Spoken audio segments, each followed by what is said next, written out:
we treat the symptom, we don't treat the cause in the West, and whereas the shamans were treating the cause. And they were saying the cause is not only your diet, the cause is your energy field. It's your unhealed emotions. It's your early life trauma or what you bring with you from former lifetimes. And they knew not only how to describe it, they knew how to intervene directly to remove these toxic imprints. And they call this the illumination process. And this is what I teach my students today, is how do you illuminate your field, upgrade the quality of the energy field? How do you download version 2.0 of the human software? And you download it into the field that then goes about the process of healing the body as the first step to later growing a new body that ages differently and that heals differently and that dies differently and that perhaps doesn't even have to die. And this is occurring at a really fascinating time in history when the indigenous peoples from around the world, the native keepers of the prophecies, the earth keepers, say that we have come to the end of humanity, of the humanity that we have known until today. And that today a new human is being born in the earth at this time of climate crisis, of ecological crisis. Now, the interesting thing about these times of crisis is that evolution changes. Mother Nature doesn't work with Newtonian laws of evolution any longer, which are the normal laws, the customary laws, which are slow, incremental change.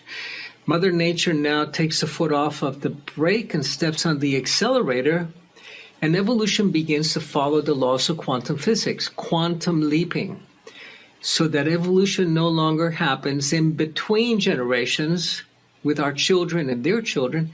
It happens within generations, with you and I, that we can take a quantum leap to become that new human. Now, I was trained in science originally, so I always bring it back to the laboratory. And I understood that every 7 years, we grow a new body anyway, that your skin cells die and are replaced every 5 or 6 days, that the lining in your gut every 3 days, your lung lining is every week, even your bones every 7 years, you change every molecule in your body. You get an entirely new body. And you can either get a new body that's a slightly more wrinkled and older version of the one you have now, or you can become the new human at this time, this critical time in the history of humanity and of the world. But we have to upgrade the quality of the information in the field. And then we have to do ceremony. We have to do ceremony because we need to change our minds. Now, I understood from studying brain science that the ancient brain, our most primitive Neanderthal brain, that's called the limbic brain that we all have. That's the brain that lives in scarcity, it lives in anger, it lives in fear, it has PTSD, it doesn't get enough of anything, enough love or enough money or enough time. This ancient brain only changes through ceremony. And that's why we have ceremonies in every culture in the world. So you need to create a sacred ceremony for yourself, one that comes from you, not repeating what someone else has done. So this brain needs a ceremony. We do a lot of fire ceremonies with candles, where you can blow into a stick or a piece of paper that which you are willing to let go of, and you put it in the fire. And that helps the brain to change so you can then change your mind. Otherwise, we're still stuck in the old paradigms and the old belief structures. We're not able to change them because they are operating actually as neural networks in this very ancient limbic brain that we all have. So this is a time of such amazing opportunity where we can bring together the ancient wisdom, the millenary wisdom of the shamans, the medicine men and women, and modern science, modern Western science, Modern science is descriptive, describes how things happen. The shamanic wisdom is participatory. It allows you to engage these processes. You don't only describe the quantum field, you're able to dance in it and change it and take on the creator role that we have to help to dream the world into being. So when I was in the Amazon, this old medicine woman comes to me and says, Alberto, we have to heal you. And I said, you have to heal me? Why? What's wrong with it? There's nothing wrong with me. She said, no, we have to heal your ignorance. And I go, what do you mean heal your ignorance? And it's Dr. Alberto, by the way. Yes. What do you mean heal my ignorance? She says, yeah, you have a lot of information, but very little wisdom. And then she went on to explain that information is knowing that water is H2O. Wisdom is being able to make it rain.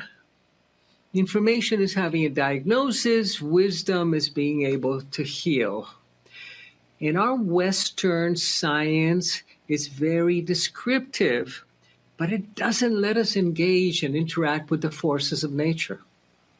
It doesn't, for example, one of the laws of physics is called the law of entropy. And entropy is a law that says that everything is breaking down. Your house is breaking down, your car is breaking down, your relationship can be breaking down. You've got to be repairing it all the time. This is that law that says that you can go from a glass of milk in the glass to milk on the floor, but you can't go backwards. You can't go back to milk in the glass. So the shaman said, yeah, you don't need to go to Harvard to understand this. You just need to have children, right? Everything is moving towards chaos. So the shaman said, yeah, we observed that.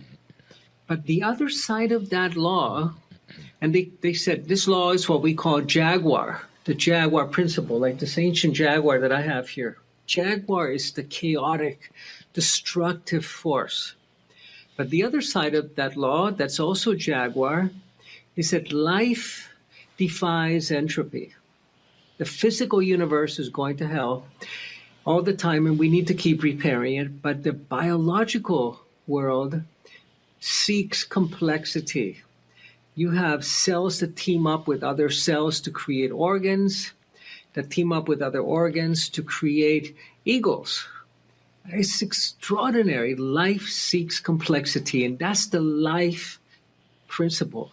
And we call that jaguar also, the life-death principle. And the difference being that the shamans can go, mother, sister, jaguar, come to me.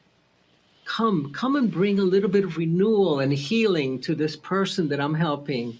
Or come and bring life to this person that's so ready to be reborn. And they can enlist this force of nature. And jaguar will show up. Whereas the physicist can go, second law of thermodynamics, come to me, because nothing's going to come. It's only descriptive, whereas the shamans could not describe it, but they could do it. And one time I was saying to an old medicine man that became my teacher for many years, I was explaining to him chaos theory from physics.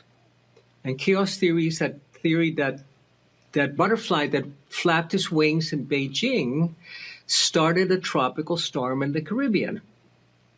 And which is a law that explains how we're all interconnected, chaos theory. And the old man turns to me and he says, show me. And I go, what do you mean show you? This is physics, quantum physics. He says, no, if you can talk about it, it's because you can do it, right? I had a brand new PhD. And he said, come on, flap your little doctor wings and heal somebody in India. And I said, I can't do that. He said, I can. Because these are feminine traditions. They're earth-based traditions. They're traditions of wisdom, not of information, not accumulating facts, but accumulating power so you can be of service and you can co-create. And this becomes the central tenet of the shamanic traditions, dreaming the world into being, co-creation. And it comes from our story of creation itself. Because in the West, we were kicked out of the Garden of Paradise, the Garden of Eden. And we're the only people in the planet ever to have been kicked out of the garden. Nobody else was kicked out of the garden. The Aborigines, the Native Americans, they were given the garden to be the stewards and the caretakers of the garden, the earth keepers. Whereas the shamanic mythology says, I've created, what Great Spirit said on the seventh day, I've created the whales and the eagles and the butterflies. Aren't they beautiful? And now you finish it. Creation is not complete. For us in the West, on the seventh day, all that was left was the naming of the plants and the animals. For the shamanic societies, the Aboriginal societies, creation is not complete. Our task is to complete creation. It's what the shamans call dreaming your world into being, to co-create with spirit. And this is the difference between the shamanic traditions and the religious traditions. Because religion is about the creator, whereas for the shamans it's about creation and creating. It's not making offerings to appease the creator or asking for this or forgiveness from.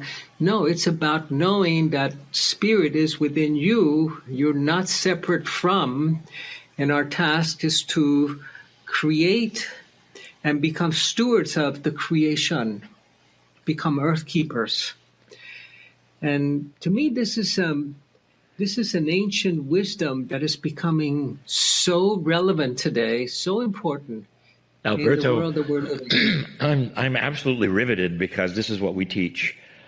And I'm just listening and going, yes, yes, yes. I want to take notes, all these things.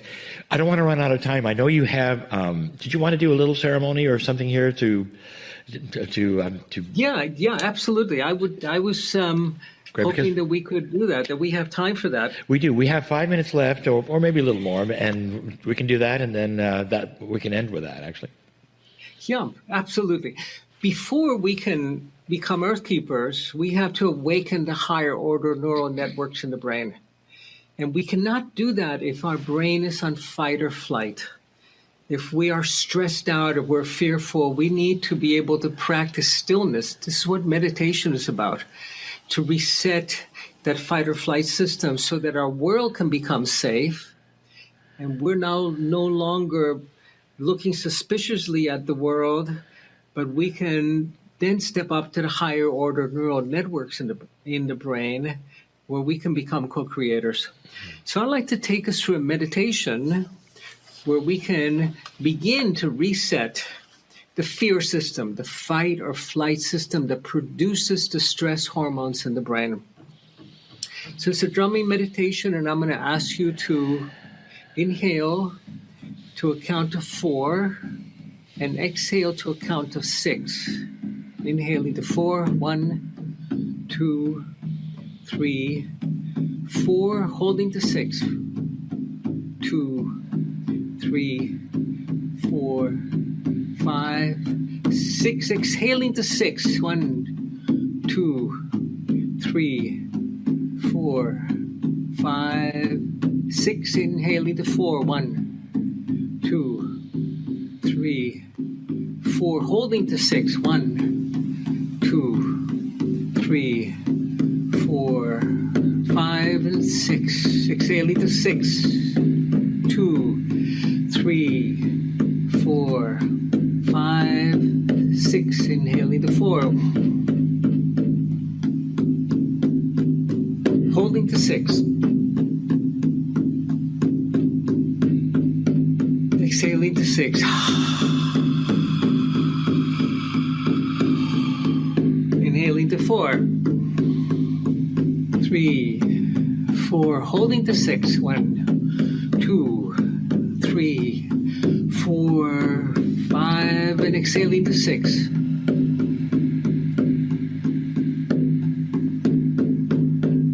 Inhaling to 4. Holding to 6. Exhaling to 6. Inhaling to 4.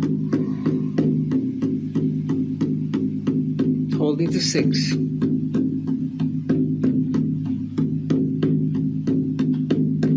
Exhaling to 6. Inhaling to 4. Holding to 6. Exhaling to 6. Inhaling to 4. Holding to 6 softly.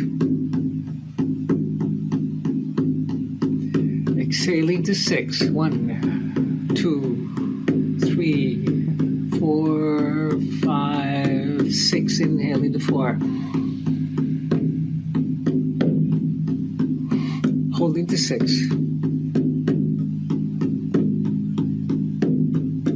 Exhaling to 6.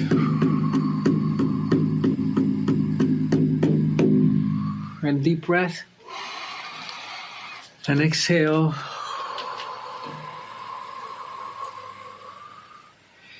Normally, we breathe between 12 and 15 times a minute. This is the stressful breath that creates psychosomatic disease. Now we were breathing 3 times a minute. And eventually you can inhale to 4, hold to 6, exhale to 6, and hold empty to 6. And then you'll be breathing twice a minute. And your whole system will slow down, your world will slow down, and you'll be able to dream your world into being with beauty and with grace. Thank you so much, Lee and Monica. Awesome. That was incredible. Thank you for being part of our dreaming into being. If you enjoyed Alberto, please visit the4wins.com. That's the website, the4wins.com. You will find loads of information on that website. Newsletters, free things, courses you can sign up for, and how blessed were we, Lee, to be able to have that. It's really good. Deepest love and thanks to you, Alberto. I don't want to leave. Thank you. Thank you for the beautiful work you do, and blessings. Thank you. Thank you. And so now we are going to take a 10-minute break, and then we'll see you for the Circle of 12.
Well, hello and welcome back. Oh my goodness, wasn't Alberto wonderful? I say this about so many of our guests, but yes, he was awesome.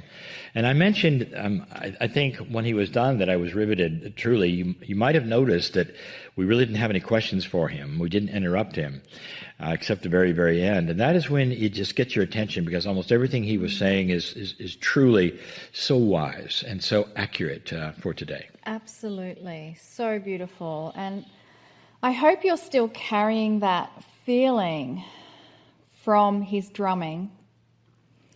And let's continue that as we prepare for the Circle of 12. Again, I would like us to begin by saying some statements of intent. I will say each intent 3 times, and you are invited to say them silently or aloud. I release all expectations, and I am willing to be open to the energy of compassion in my life.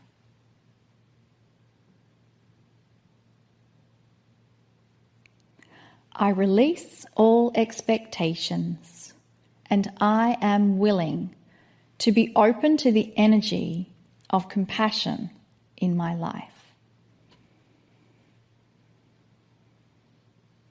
I release all expectations, and I am willing to be open to the energy of compassion in my life.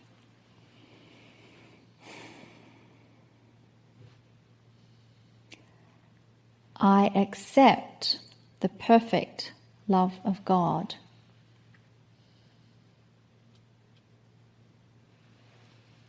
I accept the perfect love of God.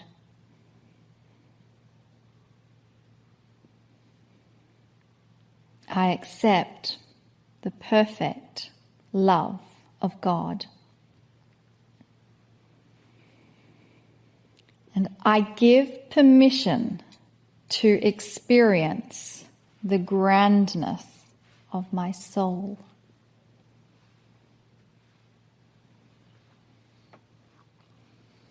I give permission to experience the grandness of my soul.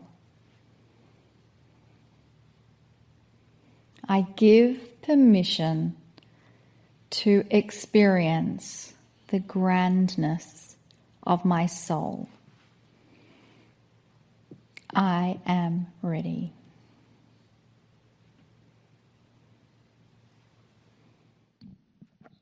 Greetings, dear ones. I'm Kryon. Come a little closer.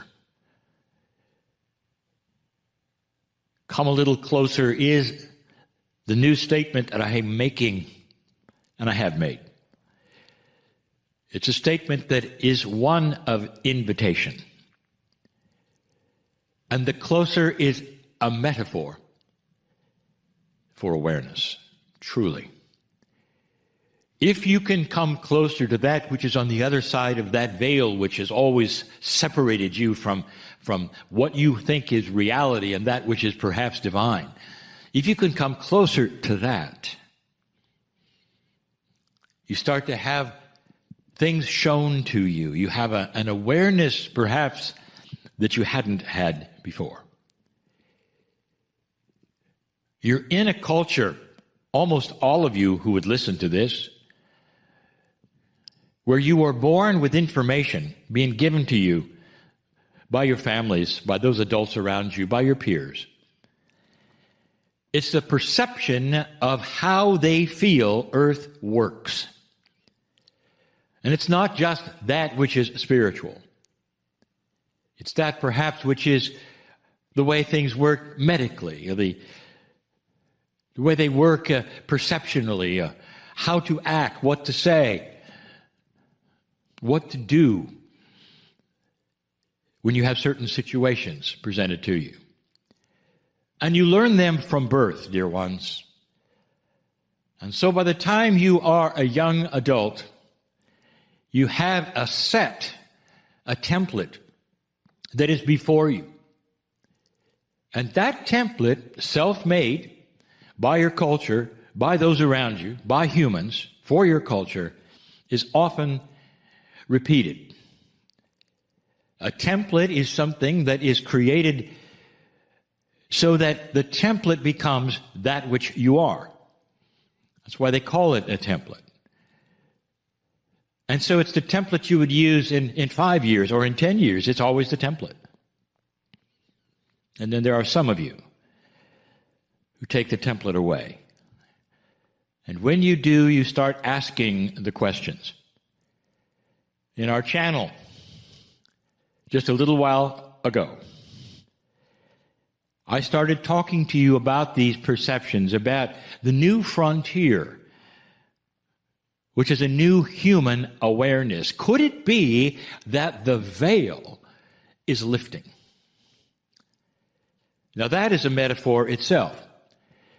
And if you've just tuned into this and you're listening and say, well, what is the veil and what does that mean? The veil has always represented that which is beyond what you know, and especially spiritually. The veil would be that which is you, and the other side of the veil often is which is God. That's what you're taught. And when you go into those institutions, if you wish to call it that, and you sit and you listen, and you listen to those who would give you information from God, some of them will tell you about the veil. And they will say that that veil then separates you so completely, you'll never go there. And so you have to then compete with others to listen for this or that, or do certain things, or climb a number of stairs in order to peek over the veil, or peek through the veil, or you know what I'm saying, all of that. That's the template. But there are so many that have said, what if that information is as good as it got in an older consciousness, in an older energy of this planet? As good as it got because it still talks about a loving God. But that's all they had. And if you take a look at the traditions and the information, it's not just hundreds of years old, it's thousands of years old. It talks about a God on the other side of a veil or a wall that you'll never talk to and never get to. And that God is often a punishing God. Not anywhere close to that which we teach. And then there is the question, what if in a newer consciousness awareness time, what if in a time that allows for that veil to become thinner and lift a little, what if you can glimpse a truer, more accurate God perception, if you wish? The word itself, we said, God, is a holdover from an older idea, an older perception of a Father in the sky who controls things, looks at you, knows what you're doing, keeps track of your bad things and your good things, and then tallies it up when you die. Of course, so that you'll know how much to be punished. That is an old concept of what a God is in an older energy, and it emulates so accurately humanism. So God is human, just bigger and more powerful. What if, oh, we were so different. And that's the idea here, right now. This whole awakening, if you want to say, of consciousness that is slowly happening on the planet is in so many layers. It's not just spiritual, dear ones. It's how to treat each other. Even if you're not one who would ever become spiritual, you'd still be in on the lifting of this veil, the thinness of it, because the attributes of that creative source, the beautiful, benevolent, loving creative source, the attributes of that filters in to the field, into the humanity. And people who would never even go to church are starting to become kinder to each other or more understanding to one another. You see how this works? So we're not talking about a belief system. We're not talking about another way of thinking, spiritual, another thing to join. We are talking about an overall awakening, if you wish, perceptual increase, vibrational, anything you want to call it, which would mean an upgrade.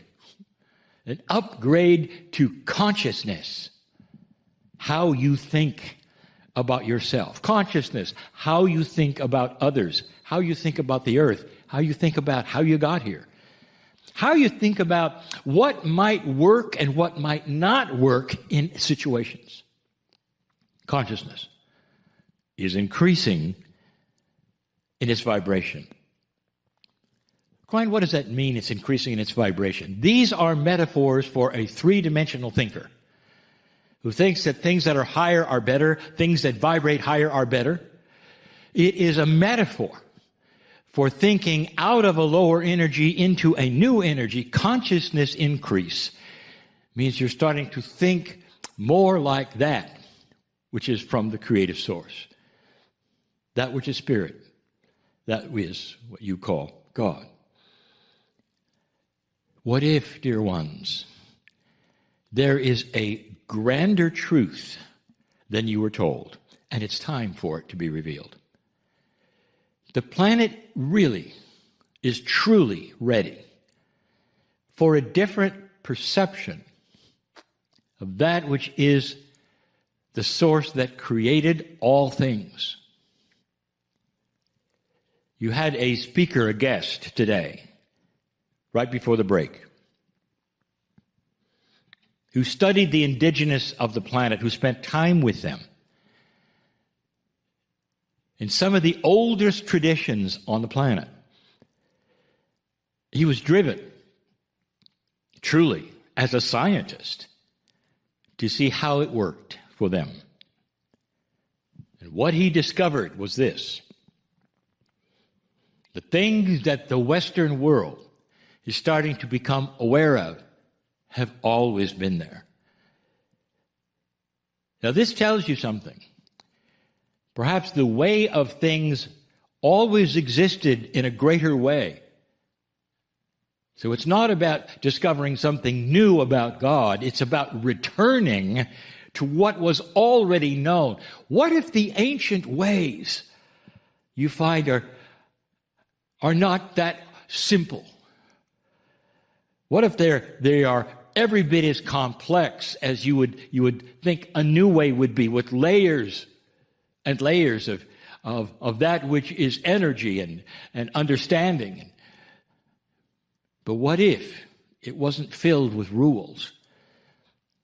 What if you discover that there is no veil, not as you thought there was? Honestly, what if there is no veil? That would mean that you are part of what is on the other side of the veil. And the invitation then is not to then go beyond that. The invitation is to realize that. So it becomes self-realization. Awareness, a perception that everything is connected, instead of everything being separated and you have to climb a certain stair in order to go to a certain place to meet that which is divine. What if the indigenous always had a grander truth? And that is what is now being refined, is now being seen, not just by the shamans, but by every woman and man who's listening to this program, if they wish. The question is there. What if things were bigger than any of you were told? What if that which you call God is not God at all, but part of a grandness that you are included in instead of a separate thing, a separate entity? That is the bigger truth. Come with me. Well, we speak about going to the unknown from the known, and there is the bridge, and there it is again. Go to the middle of that bridge with me. Those of you who wish to will see beyond that mist that often is there, and those who are not sure will see a mist. That is a metaphor. Can you see beyond your own reality? Are you willing to understand there are things you don't know? Are you afraid of what you don't know? What have you been told? Every single one of these questions is answerable differently by your culture, by your upbringing, by what you were told. Regardless, we stand in the middle of the bridge, and I want you to go across with me. Right now, come closer. Come closer, please. Take my hand. Take everyone else's hand, and let's go.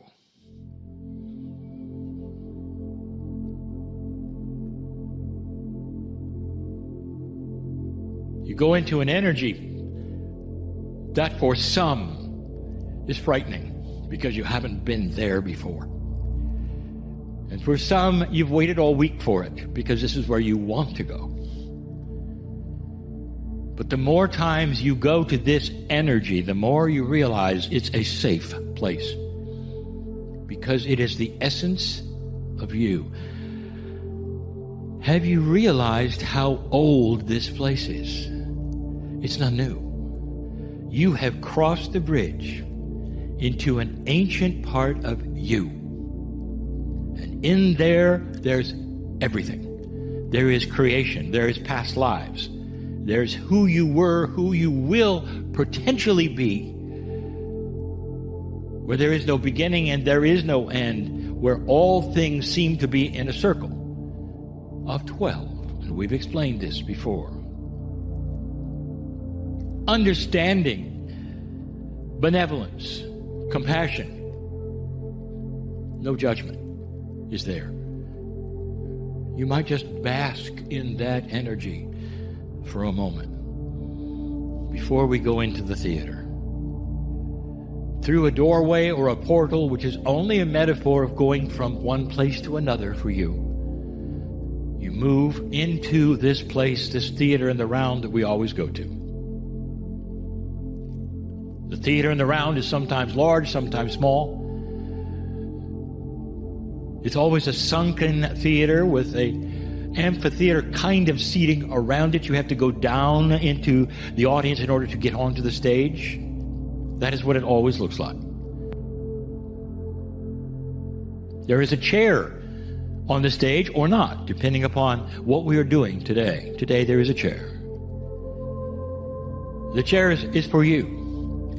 The chair is metaphoric. It's always symbolic. Everything is, dear ones. And if you want to analyze it, we say to you, the chair is a comfortable place, a safe place where you can watch or you teach in the chair.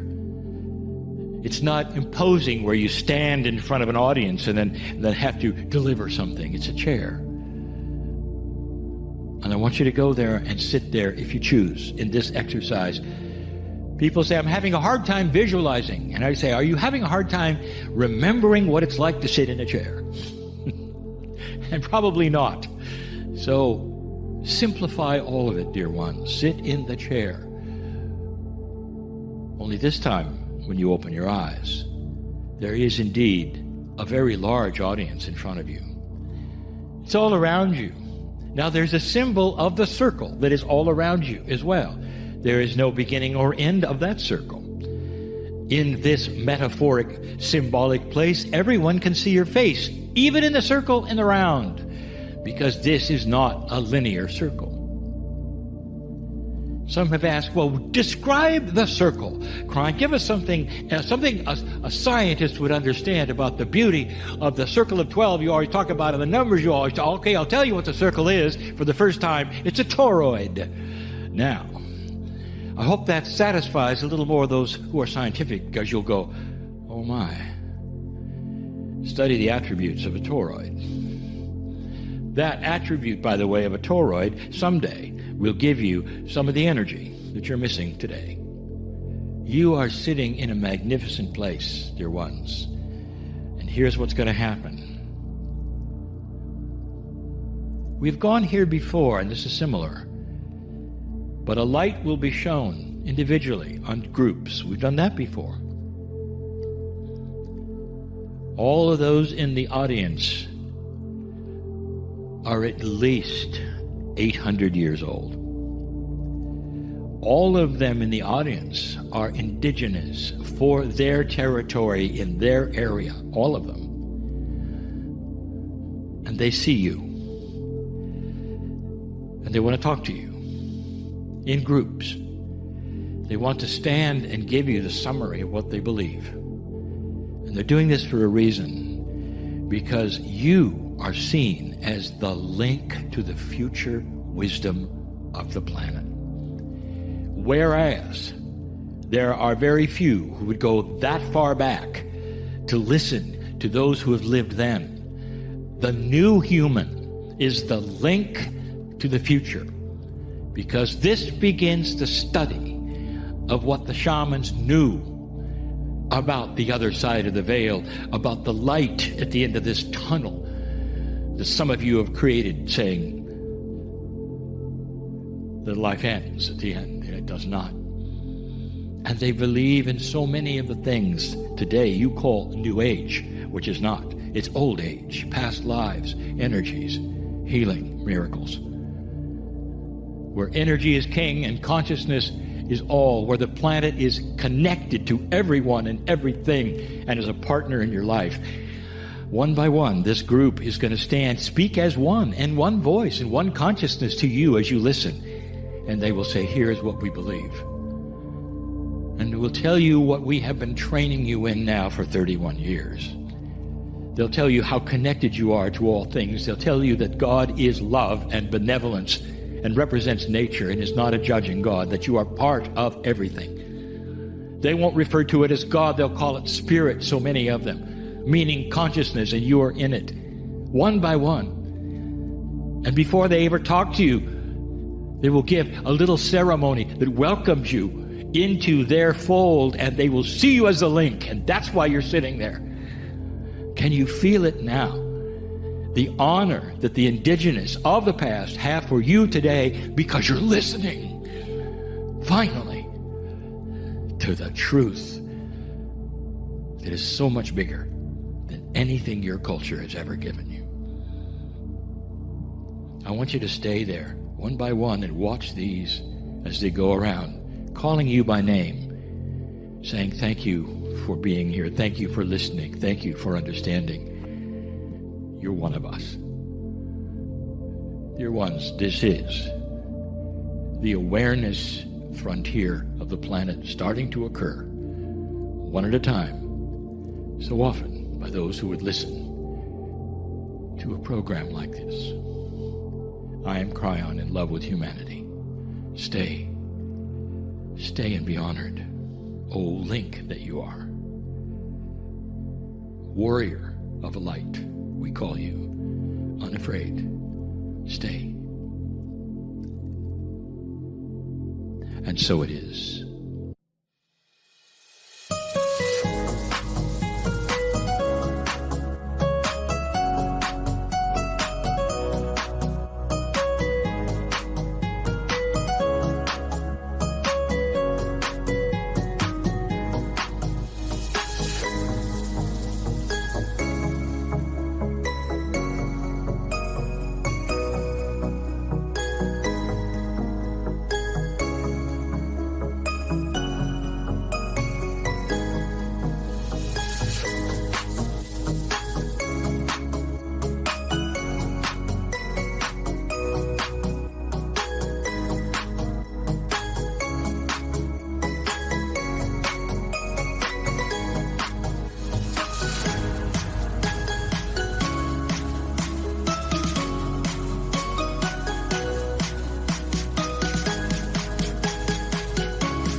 Greetings, dear ones. I'm Kryon of Magnetic Service.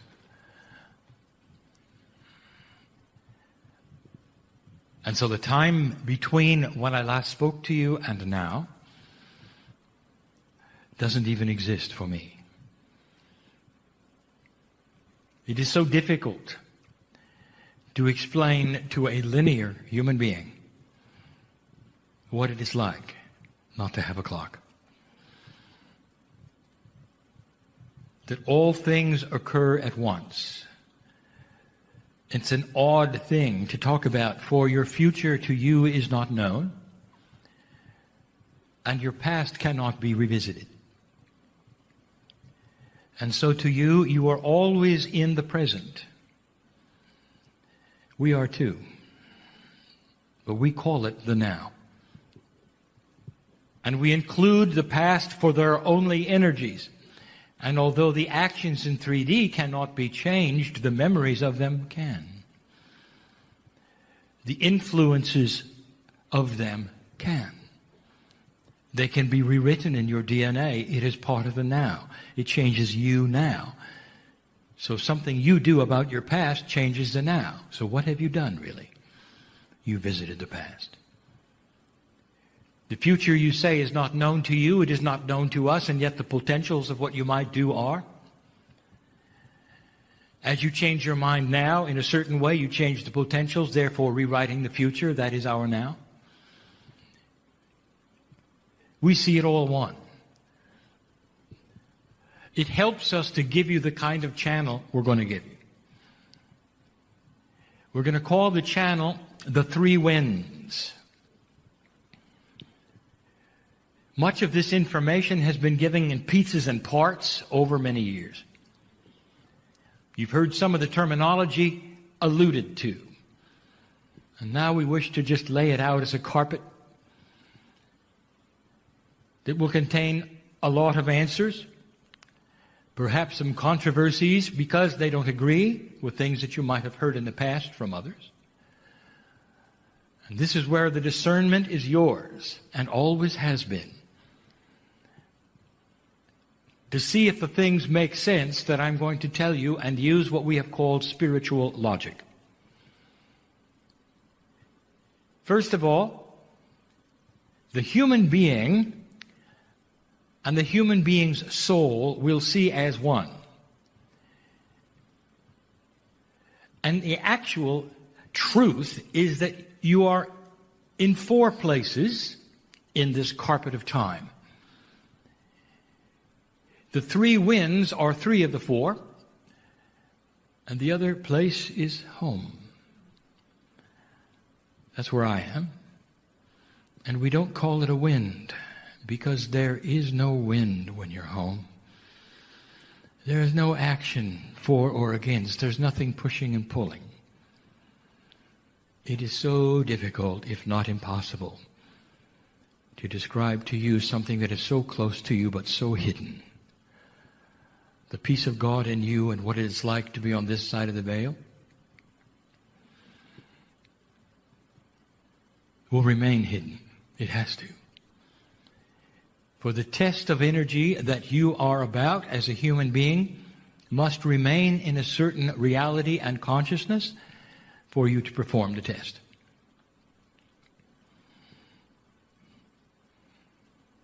But there's no wind when you're home. You're a piece of the soup of God, which is measured in unnumberable parts, and yet all is one. The very essence of entanglement represents God, where there can be many, but they all move as one. When you are in touch with your higher self, you are in touch with the one. Sometimes humans think that they'll get messages from angels, and the angels are giving messages from other angels, and so on and so forth. They'll see a hierarchy in heaven. There's no such thing. For the wisdom of God is the wisdom that is a singular wisdom. It is always the same wisdom. The truth is the truth. And because you have a piece of God in you, you become aware of the truth all at once. And this is why you can take an awakening human being in another part of the world that is foreign to you, speaking another language which is foreign to you, and if you ask them about certain things, they'll give you the same things you believe, because it's coming right out of the same place.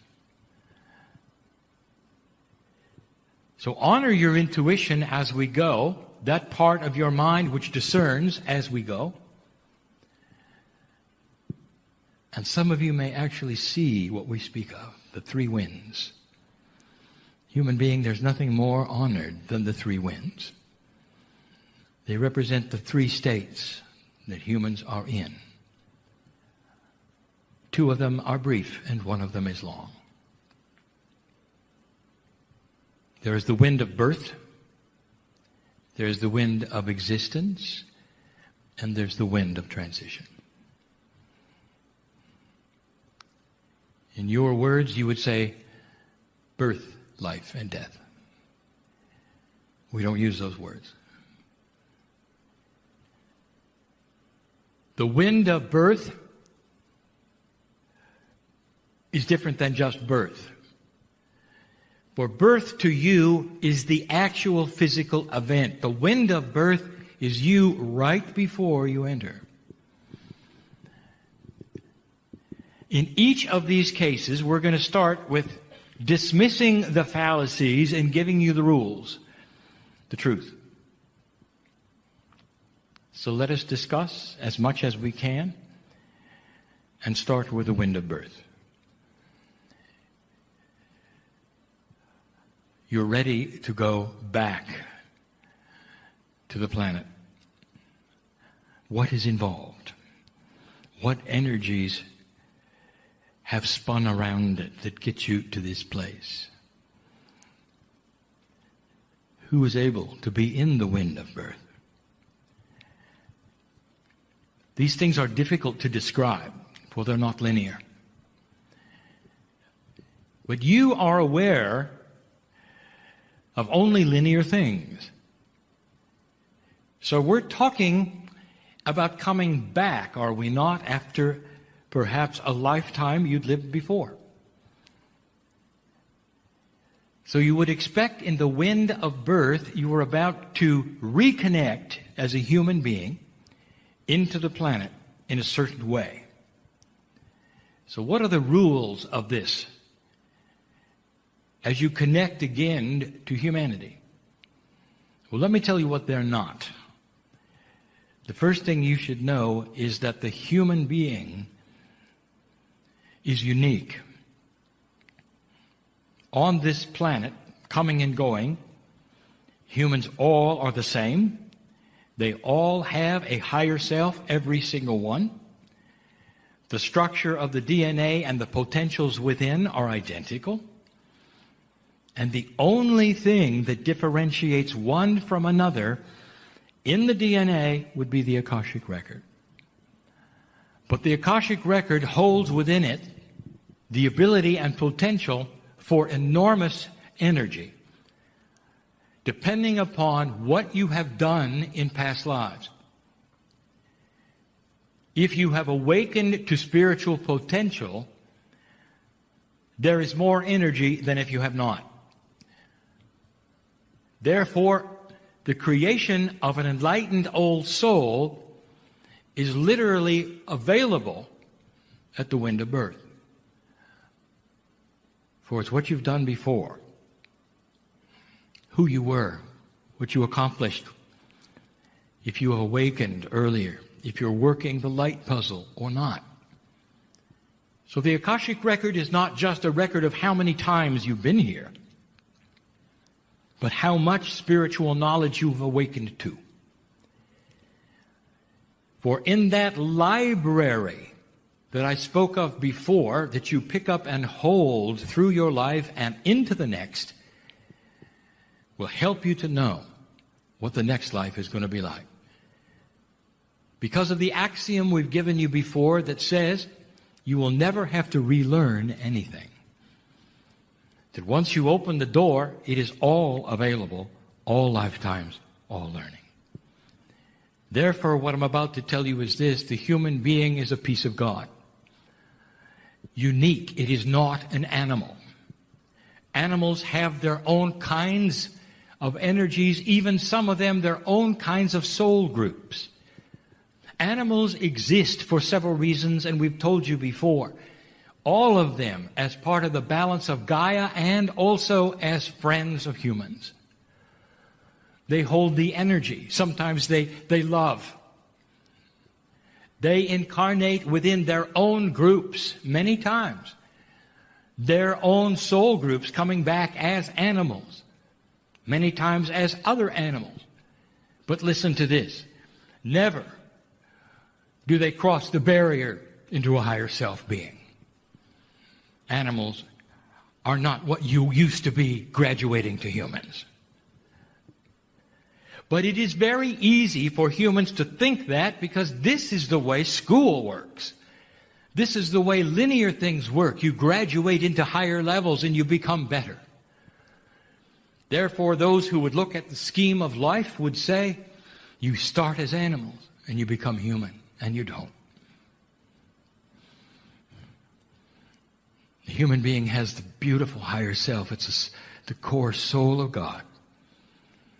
And how much of that you can accept and open the door to see it while you're alive is how enlightened you become. There is immense planning to put you at the wind of birth.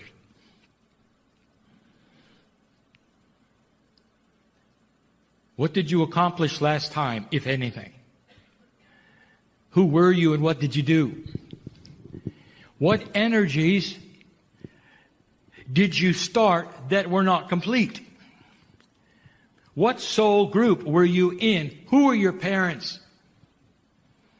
Are you in agreements to become their grandchildren, your grandchildren?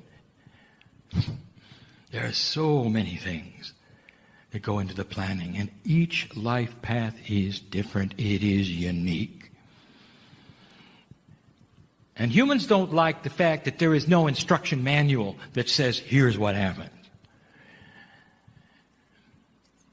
Because humanity is honored way above that.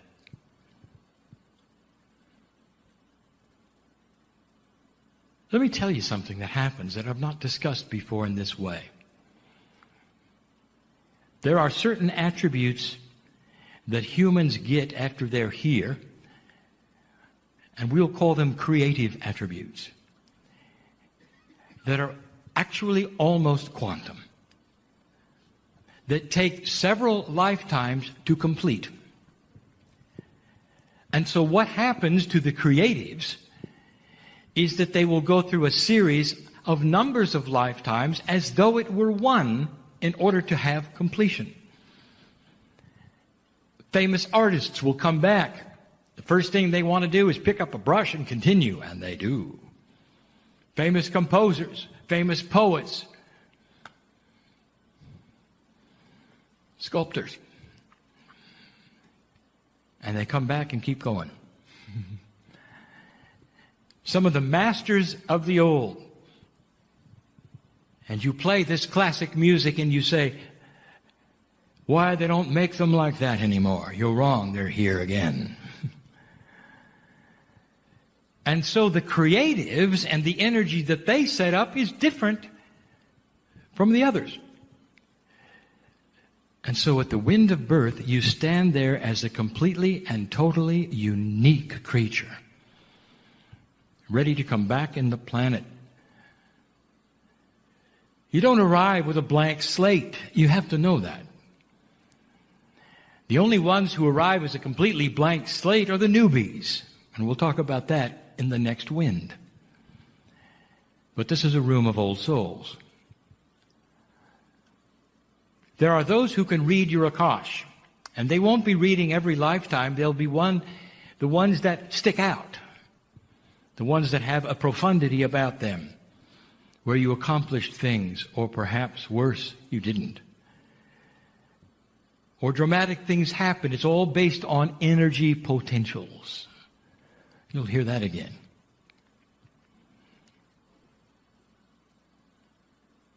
You're about to come back. And laying upon you are all these potentials and possibilities.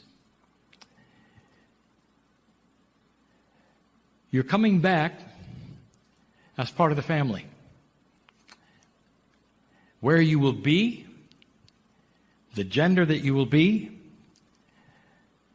and the place you will be within that place is all part of the planning. The most difficult thing for me to describe to you is the planning. For this particular planning is not linear. It's not something that you would see on a spreadsheet. It's energy-based. And it's based into family. If you have awakened, there is potential there that is not there if you have not. And so an old soul will go to another place perhaps that a young soul would not. All in the wind of birth. And you're ready for it. And we've talked about that moment before, right before you come into the planet.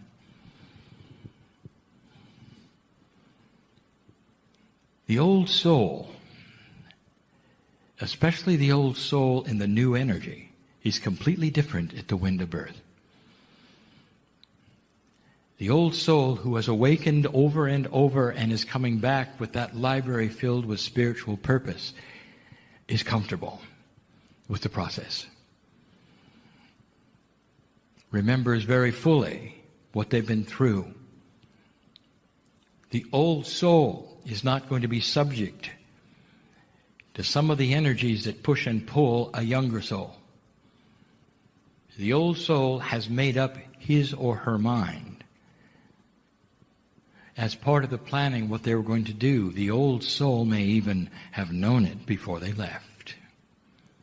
This is the difference. We've told you in previous channels some of the interesting differences between new humans and ones like you. We told you that the DNA changes that you have provided through your enlightenment and knowledge is going to bring a child forward the next time you arrive who remembers how to read, who doesn't have to be taught everything, who can walk earlier and talk earlier because they remember it, because the bridge in their DNA is starting to be complete between what was and what is. Therefore, the human being to be born is not one with a clean slate that has to know absolutely everything from scratch, but comes in with a full load. And as their brain develops, they then remember who they are. This is the promise of the new energy. Especially after 2013, you're going to see some changes in your children as they come in. The encumbrance of a planet that was going to be destroyed will not be among them. The promise of a planet going into new uncharted areas of quantum energy and discovery will be upon them. And they'll need a whole new set of tools. All this to say, watch for this. All at the wind of birth. They're ready to come in. Oh, you've all participated in it. Everyone in the room has participated in this. There is no newbie here. Not all of you are old soul, that is to say, have been hundreds of times, but all of you have been here before. It makes it interesting, does it not? For the absorption of this knowledge is different between you. Very different. Some will sleep through it. Others will be awakened by it. We arrive now at the wind of existence, and that you call life. Let us give you the rules. First, the things that it is not. No matter what you have been told on this planet, you are not here as punishment. You're not here to be tested. We call this a test. It's a test of energy that Gaia then measures and passes to the very fabric of the great central sun. It's a measurement of the earth. The test is whether humans can change that measurement. That's the test. Humans are not here to be tested. You're here as family. The bridge between the wind of birth and the wind of existence is where you remove everything you know about the truth. You're no longer aware that you are a piece of the universe of God itself, where you came from, or what you've been through. You awaken to potentials of remembering these things if you've learned them, or learning them for the first time if you haven't done it before. Old souls don't necessarily awaken at all. Sometimes an old soul who is at a very difficult and profound lifetime previous will skate through this life as a vacation and never wake up. But you know they're old souls when you meet them. And you can see it in their eyes. Some of you have even married them. And they may not be here at a meeting like this, but it's the very thing that attracted you. And that is why we say there are no rules that say you have to be here, that you have to awaken, that you have to help the planet, that you have to send light. There are no have-tos, dear ones, because it's complex with variety. And this time around, some are simply here to hold the energy of who they are. And next time around, they'll do the work. And some of you have had these attributes, and it's necessary. It's like a time of recalibration. And some of you would say, well, it's a waste of 80 years or more. It is not. Any more than it's a waste of 3 weeks when you go on vacation. It's complex.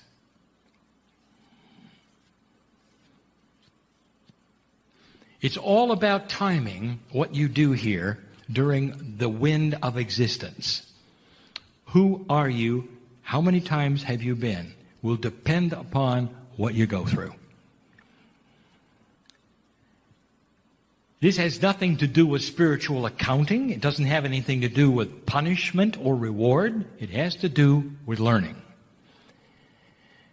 The ones who have been here most often will know better what to do about the conditions they find when they arrive. You put it into 3 categories: new, learning, and old. The newbies who show up as they have to because the planet expands in population, you can know they're newbies in a minute because you say A and they say B. You'll ask them to go left and they'll walk right. They have no idea about anything, and it shows. They don't know how life works, and you slap your head because you can't believe anybody could be that way. They're new. They don't know about human nature, about human consciousness. They're the ones who can be tricked so easily by a human being who wants to trick them. Naive to the max in all directions. And you've seen them. And they're going to have to come back a number of times before they start understanding the whole process of how life works. So there's always a number of them. And they're not about to be in a meeting like this. They're better off in a meeting that would be how humans work. Some of them wind up on the psychologist's couch to discover how humans work. This sometimes will take them into poverty because they have no idea what to do from one place to another, and they make mistakes. You see them as naive and foolish. They are. And by the way, so were you. You get to a certain state where you come into the planet and you are aware of how things work, and then you become a learner. What else is there? These are the ones who are the potential awakeners. Well, these are the ones who have the potential to come to a place like this, hear the truth, recognize it or not. And if it's a or not, it just means it isn't time yet. Timing is everything. My partner asks many times, he said, why did I have to awaken to the truth in the middle of my 40s? It would have been so much more fun when I was 30, he said. And I have told him it's about timing. It's about placing him at the age he needs to be to do what he does now, and also what he's going to do next. I'll get to that. And so, dear ones, in these three categories, most of the ones who sit in the chair are in the third category, and that is old soul. The ones who have awakened and are sitting, waiting for the instructions on what to do next. For they know their life's path. They know why they're here. They know the earth needs them. And each path is different. And so they're sitting in this one, in this room now. This is the way it works, old soul. For some of you have awakened many times, and your library is thick with spiritual purpose, and some of you have just awakened, a few of you, this lifetime, but you're an old soul. Now this may be complex, but you also have a library of the Akash, and that is to say, what is there that is truth that you can pull from, that perhaps you didn't live personally, but it's there anyway? Now this is very difficult, but now I broach a subject that I have not broached in this fashion before, so listen carefully. If it is true, dear human being, that you were seeded by an ascended race, that means that they are in your DNA. Everything that they know is in your DNA. You know where I'm going, don't you? That means that you can awaken to great amounts of truth that you never lived through because it's there from what they gave you. It goes beyond your Akash into a spiritual quantum Akash that belongs to those who seeded you. And you start to pick up the truth of the universe, of the galaxy, of existence of God, way beyond your years. This is a new energy attribute that we wanted to give you this day.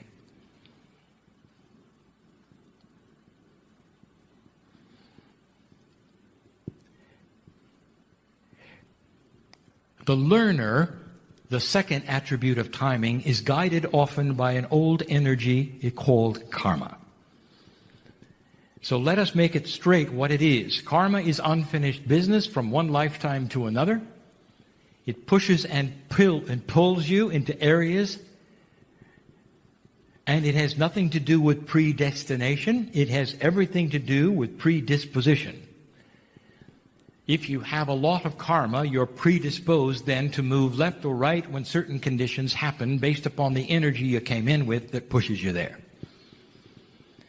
We gave you information back in 1993 when Kryon Book 1 was published that the old soul, the one reading the book, has the permission to drop their karma completely and take the tiller of their own energy and steer it into an enlightened earth. And we continue to say that and let you know that karma is an old system of learning and you're beyond it. It's needed, it's still there for the learners. By the way, karma is not even available to the newbie.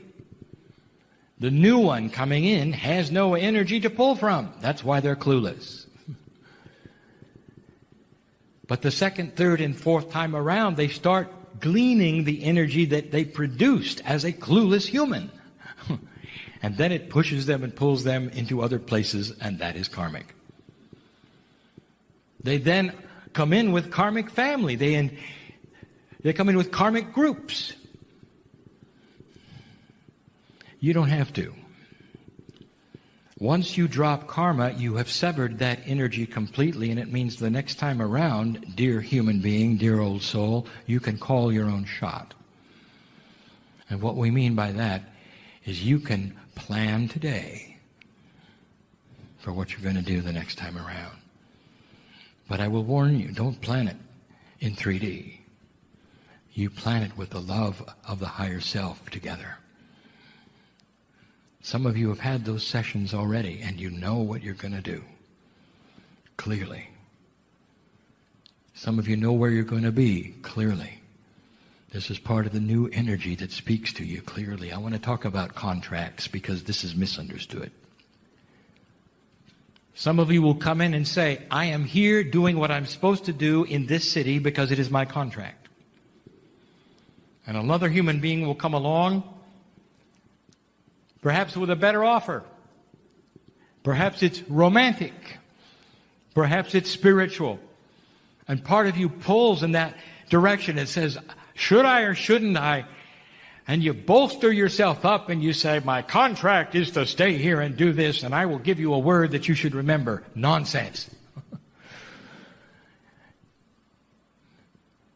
Your contract is in invisible ink. And every single day of an old soul's life, it is rewritable. Did you know that?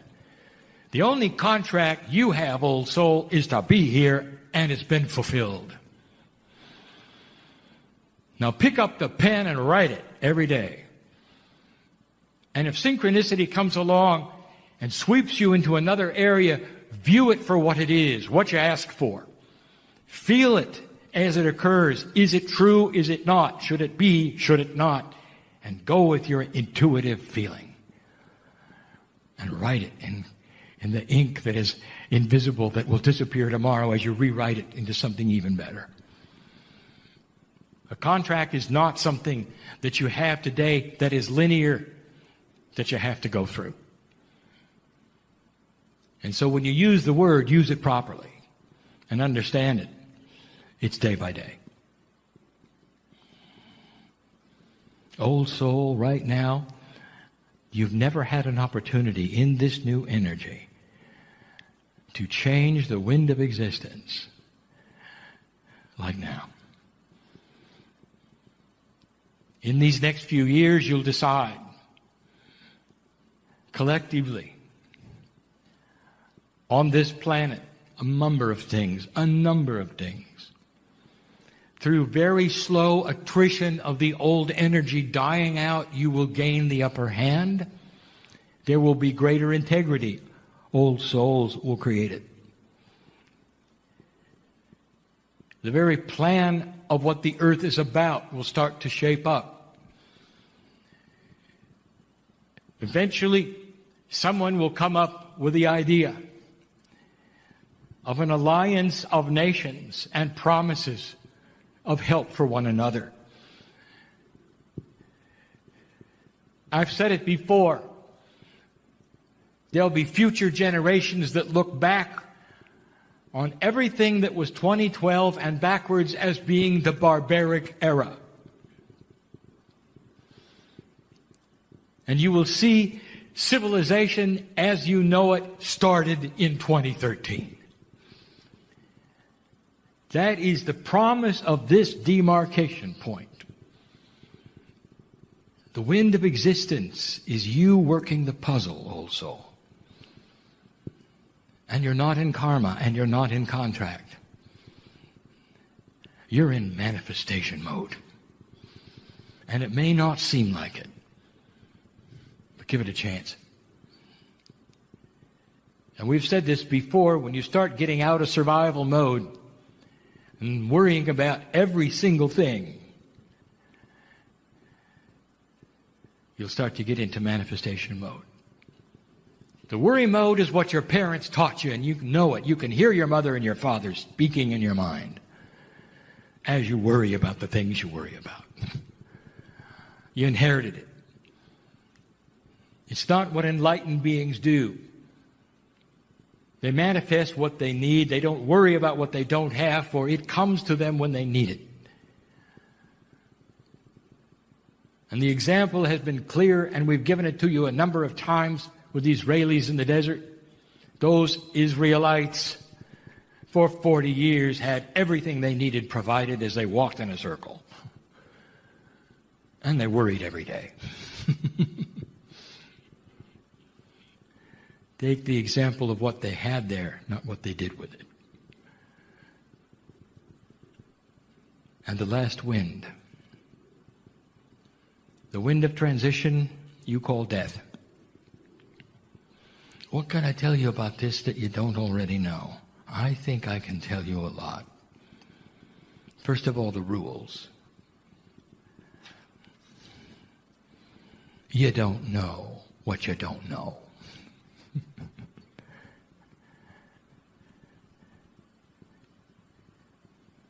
You don't know when it's going to happen. We need to keep some of you here a very long time because you're not done with what you started. Others of you, we need to have transition soon. By the way, we have no clock, so don't read anything into soon. Sooner than later. For the same reason, we need you at a place when you're young.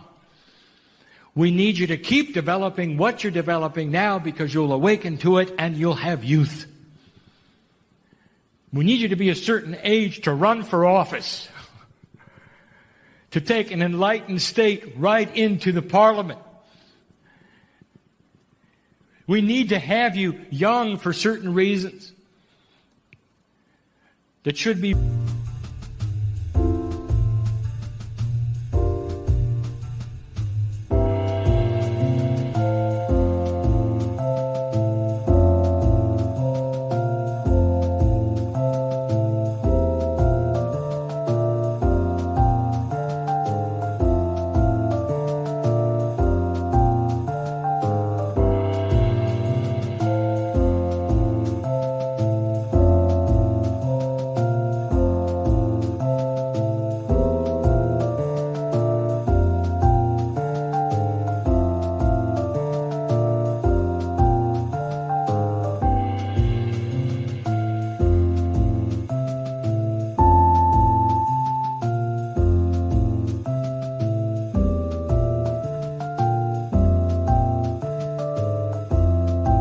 That everything survives. The last thing anything wants, even a bacteria, is to die. Survival then pushes you to life, and nobody simply walks into death without fear. And that will remain that way. And it should be that way. But there is a gift for you that we give you and you don't even know about it. And I'll tell you what it is. At the moment of transition, when the heart stops and the last breath is exhausted, that you will breathe. And another one does not come. And we know that the transition is happening.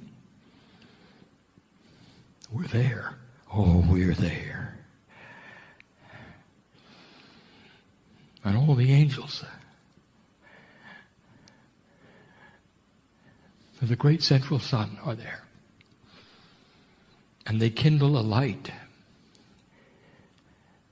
that puts you in peace so that fear cannot exist. And in a fraction of a second, you know it's okay. You might call it a spiritual anesthetic. We call it the gift of heaven.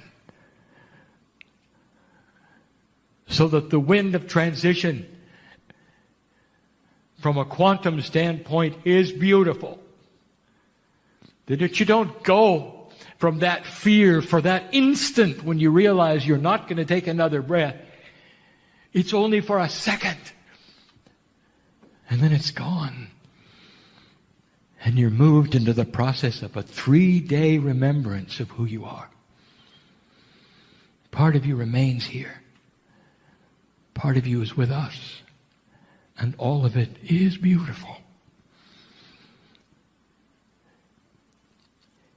Some humans have gone through a near-death experience and explained it the best they could, and they came back different.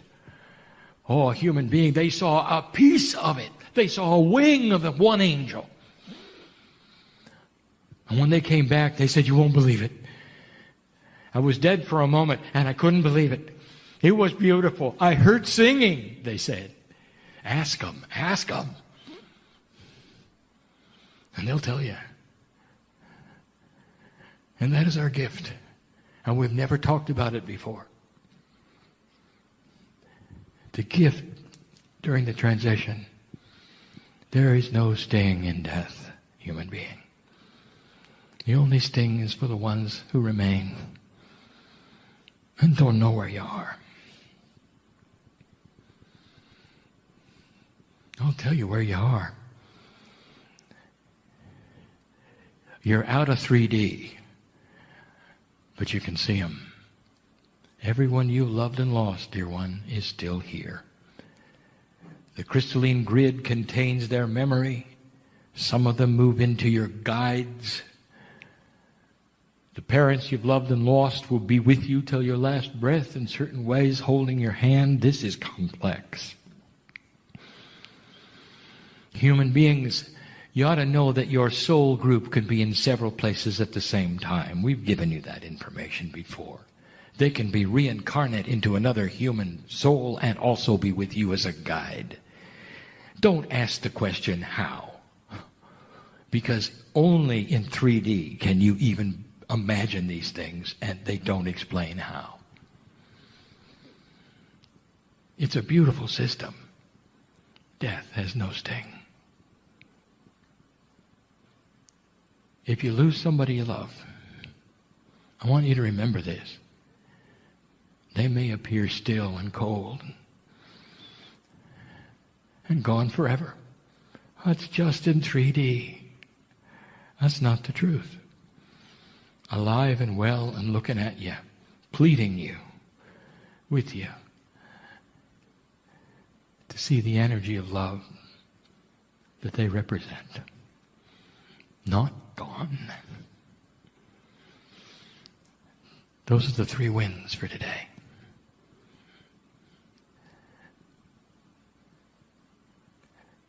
I love to talk about these things, for they are near to me. I work with all 3. I'm working with them right now. The energy which is Kryon is a group, just like all of you are. And the part of the group right now which is consoling those at the wind of birth that it's going to be okay. And welcoming those in the transition that know it's okay. And working with those in existence who are not really sure. This is the role of Spirit through the higher self that is yours. Discovery of God inside. The plan is beautiful, dear ones.